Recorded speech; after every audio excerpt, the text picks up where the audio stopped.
The library is a magical but underutilised and underappreciated service in our society. It's a place where you can find comfort, adventure, and yourself. But we live in a society obsessed with shiny, new aesthetic things, and pre-read books wrapped in plastic don't make the cut. I'm on a mission to reduce my carbon footprint and overconsumption and support my local community by making the most of this wonderful service available to me. Welcome to the Library Diaries. Hey everyone, it's Fionn and welcome back to my channel, Chris Not Leave a Channel. I am going to return my 2 library books today, so I'm going to number generate the book that I'm going to get instead. I didn't realise last time that my library card allows me access to several different libraries in the area, and what I can do, and I accidentally went to one of the smallest ones, but what I can do now is search it on their big database online and then see if it's known to the library, and if it is, which one it's currently at.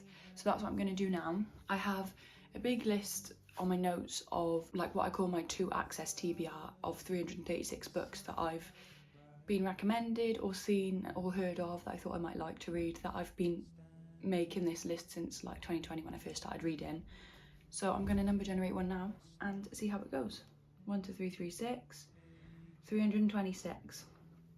So a recent one, Hell Followed With Us by Andrew Joseph White. Let's see if they have it. It's in paperback. When I've done this previously, it's taken ages to find one that they actually have. But the first one, and it's available at 2 of the libraries. Let's go. It is several weeks later and I am just about to start Hell Followed With Us.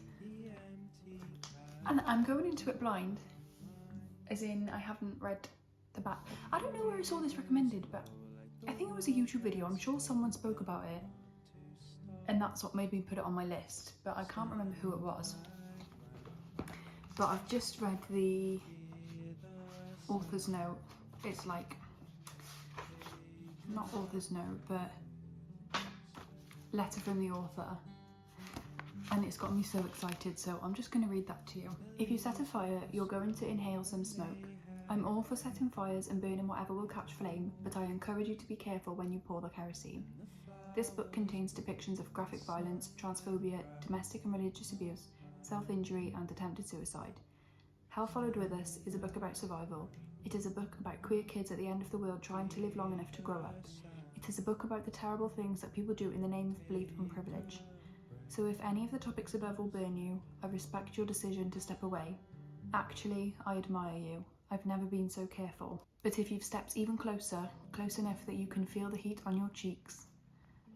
I wrote this book for a few reasons. Because I wanted more stories about boys like me. Because I was angry. Because I still am. But mainly, I wanted to show queer kids that they can walk through hell and come out alive. Maybe not in one piece, maybe forever changed, but alive and worthy of love all the same. That's what you'll find here. Terrible things, survival, love, and a future worth fighting for. Sharpen your teeth, take up your fire, and let's do this. Yours, Andrew. So, heavy, and I think some parts are going to be horrible to read. Oh Lord. But I have a really good feeling about this. Yee.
every chapter starts with like a quote from the movement, and this one says, "At the core of every believer is a warrior ready for battle. Every day you engage in spiritual warfare against evil through prayer, but the Lord tells us warfare in our hearts is not enough. Angels wash the streets red with blood." And then it's labelled as The Truth by High Reverend Father Ian Clevenger. So that gives you a little bit of taste of what the angel movement wants. In a place like the Alk, after Judgment Day, it's easy to forget you're trans. Or maybe a better way to word it would be, it gets easier for me to forget the pain of being trans. Being transgender is who you are, and the pain is what the outside does to you. The pain is what happens when you and the world go for each other's throats. In the Alk, I almost forget that being trans can hurt. That made my heart happy. There is so much happening that I don't really understand. Like, it's really good, but I also know that I am not getting a lot of it. It's getting interesting, Ben. Yes.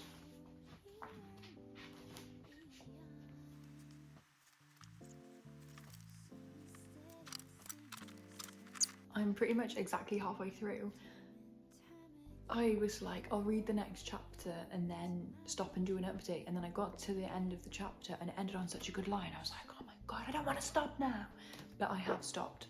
I thought I would tell you a little bit more about what this book is about. So we're following Benji, who is a 16-year-old trans boy, and he's been raised in a cult of people. It's called the Angelic Movement, and they're very anti-LGBTQ+. That goes against all of their like core principles and whatever you want to call it.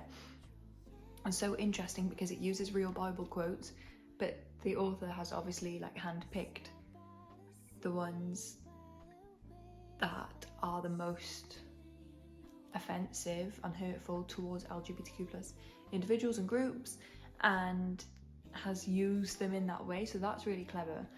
I didn't realise that Seraph was a real thing in Christianity. I am not a Christian, so I actually had to check if the Bible quotes were real.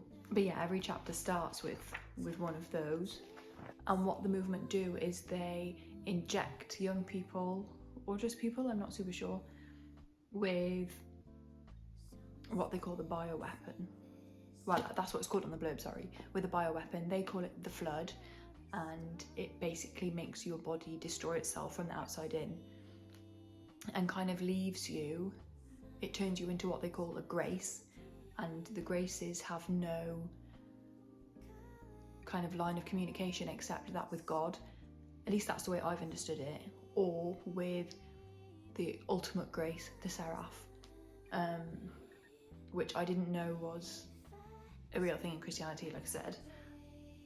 But it's basically this, a six-winged with lots of eyes creature, and they're essentially killing machines. So they just go out and kill all the people who are non-believers. So Benji manages to escape from the cult while undergoing some physical changes of his own, i.e. he's the Seraph. And he gets taken in by a group of young people who are all non-believers, and they're living at the local LGBTQ+ centre, which is obviously amazing for Benji as a trans boy because he's surrounded by other LGBTQ+ individuals, which gives him a lot of sense of solidarity, I guess. But they don't know who/what he is, and they are not going to like it when they find out. But the part I've just got to, I think they might be figuring it out. It's really good. I'm gonna keep going.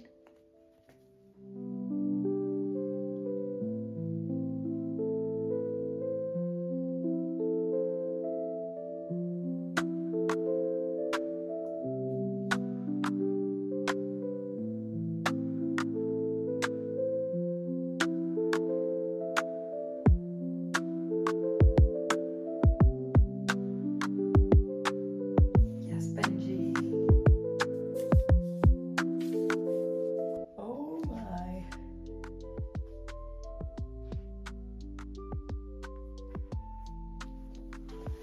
Whoa. Oh my god. You missed some good reactions because it wasn't actually recording, but I'd put it on a time lapse anyway, so you wouldn't have been able to see all my faces like, and me going, oh my god, oh my god. That chapter was so good. That was chapter 20.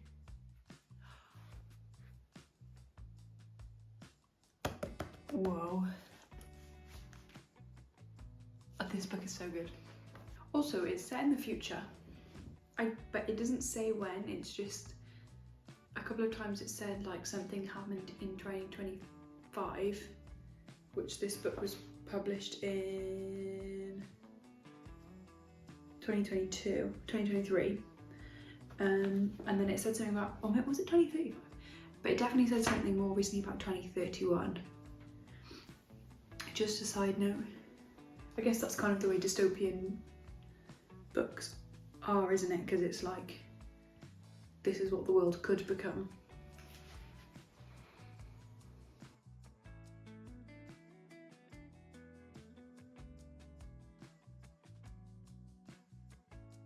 Oh my god.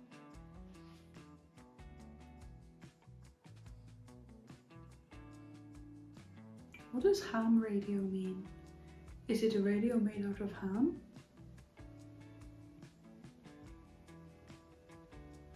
I don't think so. I don't know why it's called that. Benji's really apologising about something though that I do not remember happening.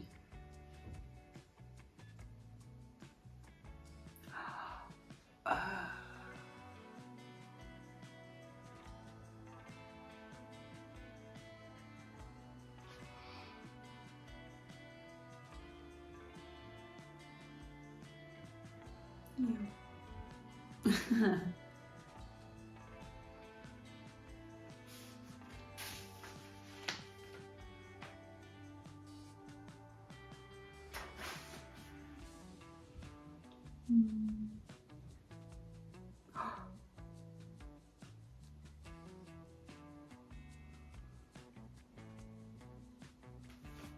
This is what I'm saying.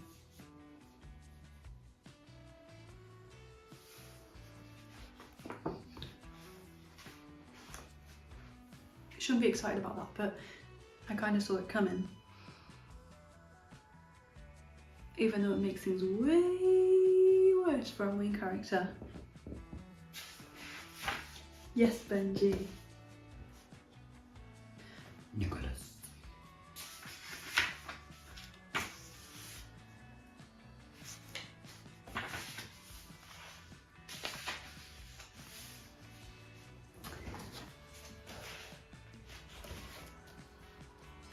Oh, so good.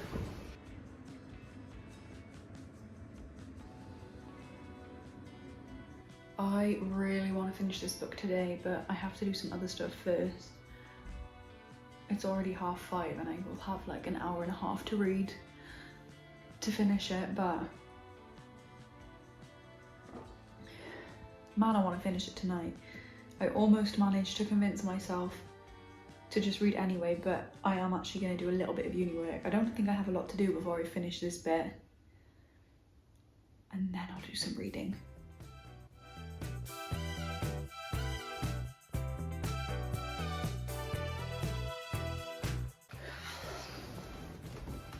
It's not gonna happen.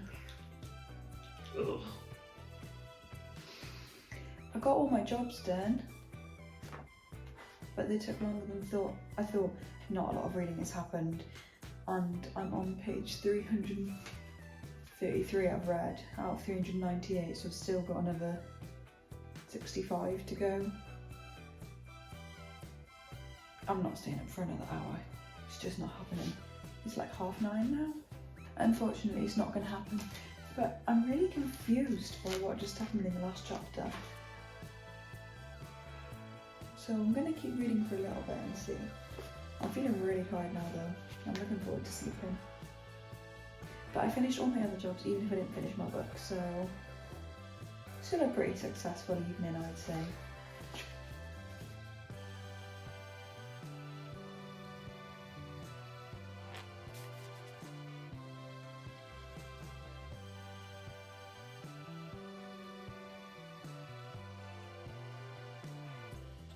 No. It's so well done. The conflict that Benji feels between what he wants to believe and what he knows is right versus what he's being brought up to believe. And he still flicks back into that way of thinking sometimes, even though he doesn't want to. I had the book in my bag with a bath bomb earlier, and it really smells like it. I just realised it smells like it on my hand because I've been holding it.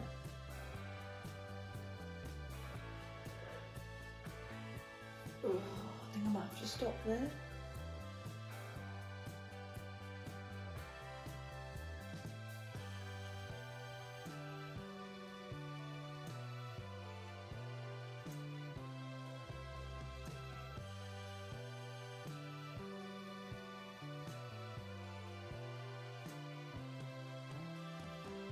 It's time. I'm about to finish this book and I'm very excited about it. I'm looking forward to seeing where this goes at the end.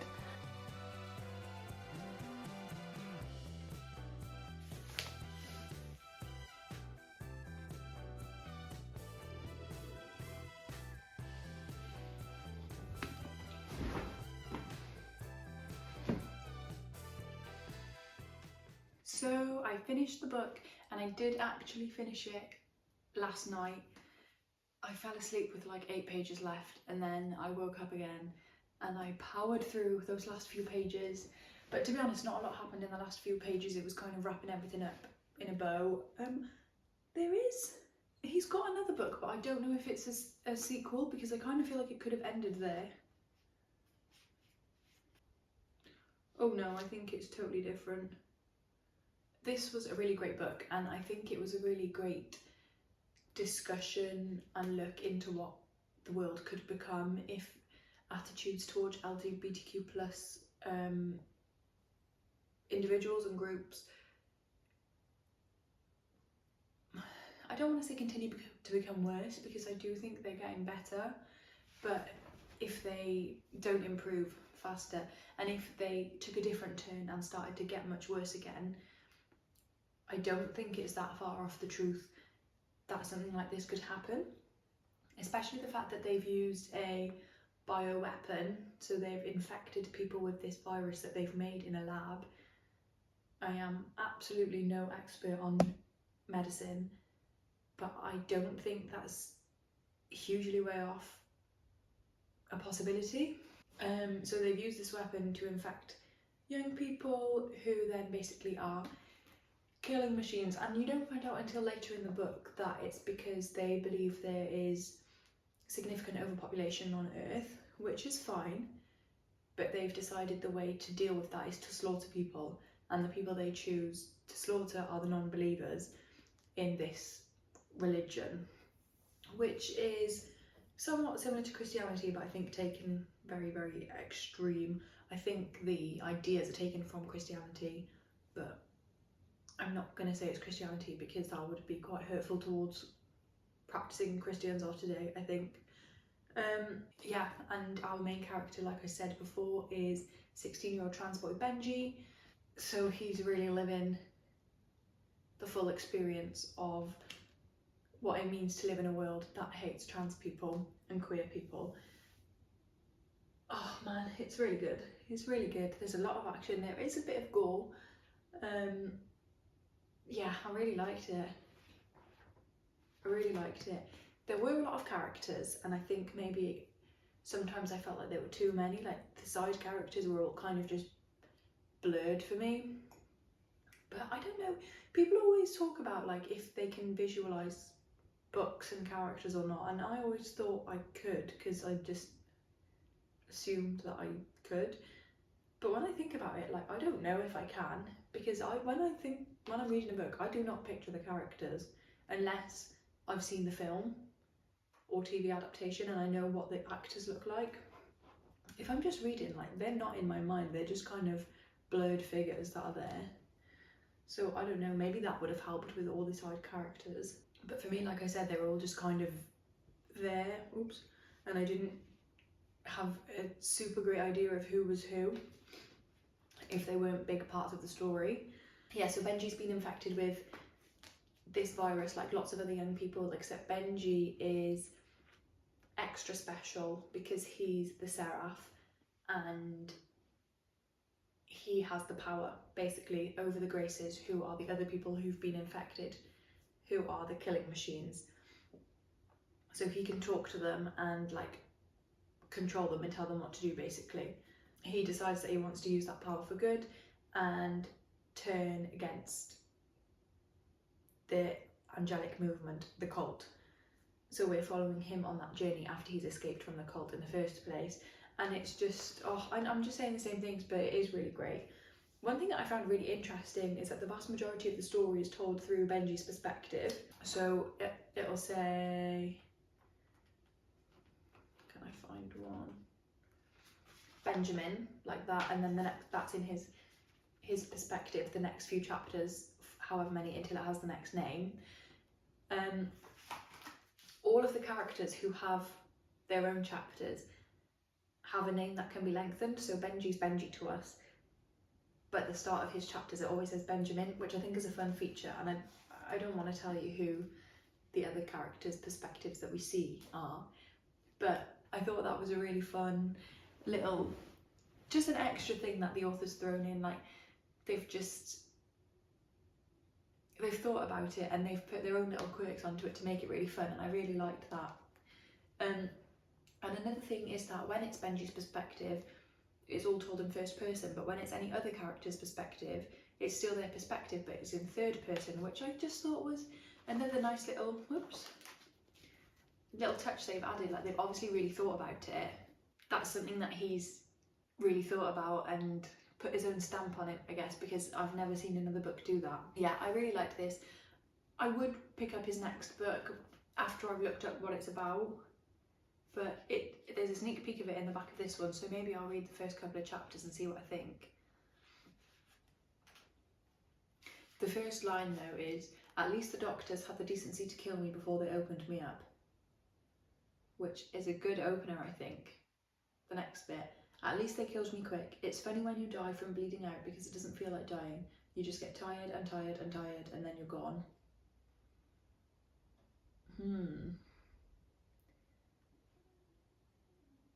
I'm going to look into that because I do think that sounds really interesting. That brings us to the end of the Library Diaries episode 2. Thank you so much for watching, and I will see you in the next one. Goodbye!